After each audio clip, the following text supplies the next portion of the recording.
యుగాలలో మొదటిది కృతయుగం. ధర్మం 4 పాదాలపై నడిచిన ఈ యుగాన్ని సత్యయుగం అని కూడా అంటారు. ఈ యుగంలో శ్రీమన్నారాయణుడు లక్ష్మీ సమేతుడై భూమండలాన్ని పరిపాలించాడు. దీని కాల పరిమాణం 17,28,000 సంవత్సరాలు.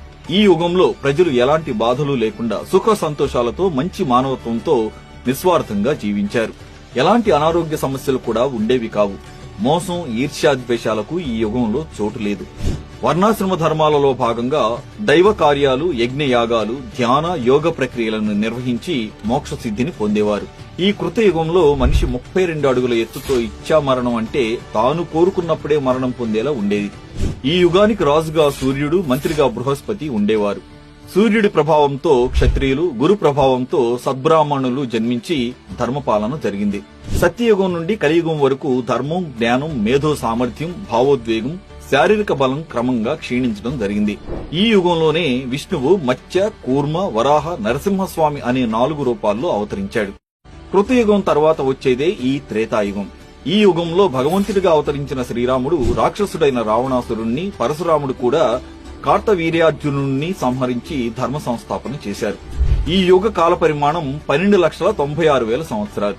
ఈ యుగంలో స్వార్థం, లోభం వంటి లక్షణాలు మానవుల్లో చేరడం ప్రారంభమైంది. బ్రాహ్మణ, క్షత్రియ, వైశ్య, శూద్రులనే వర్ణ వ్యవస్థ ఈ యుగంలోనే ప్రారంభమైంది.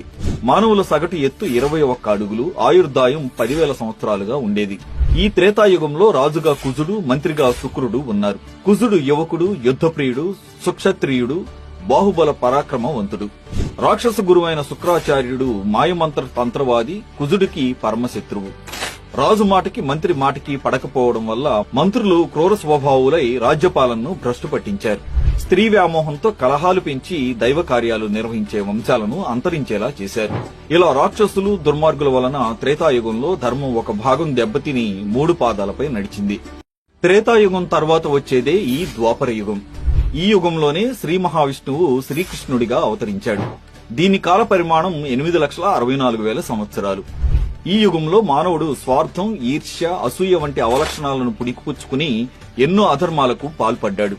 రాజ్యం కోసం సోదరులతోనే కురుక్షేత్ర యుద్ధం చేసిన దుర్యోధనుడే ప్రత్యక్ష ఉదాహరణ. వర్ణ వ్యవస్థ ఆధారంగా వృత్తులు నిర్ణయించబడ్డాయి. వేద విద్య బ్రాహ్మణులకు, రాజ్యపాలన, యుద్ధ కళలు క్షత్రియులకు, వ్యాపారాలు వైశ్యులకు ఉండగా శూద్రులు అంటరాని వారిగా బానిసలుగా పరిగణించబడ్డారు. వేదాలను ఋగ్వేదం, సామవేదం, యజుర్వేదం, అథర్వణ వేదం అనే 4 భాగాలుగా వర్గీకరించారు. ఈ వర్గీకరణ కారణంగా విభిన్న వృత్తులు, కార్యకలాపాలు ఉనికిలోకొచ్చాయి. ఈ యుగంలో మానవుడి ఎత్తు 10 అడుగులు, ఆయుర్దాయం 1000 సంవత్సరాలుగా ఉండేది. ద్వాపర యుగంలో రాజుగా చంద్రుడు, మంత్రిగా బుధుడు ఉన్నారు.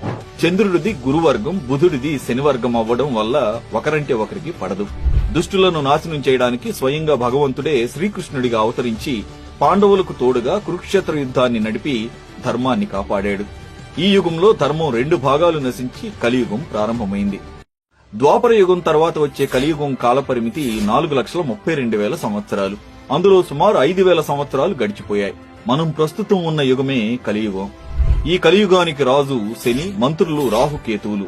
రాహుకేతువులిద్దరికీ ఒకరంటే ఒకరికి పడదు. రాహువు శనికి మిత్రుడు. ఈ కాలంలో హింసా సిద్ధాంతం ఎక్కువయింది. అధర్మంతో పాటు కుల, మత, ప్రాంతీయ ద్వేషాలు పెరిగాయి.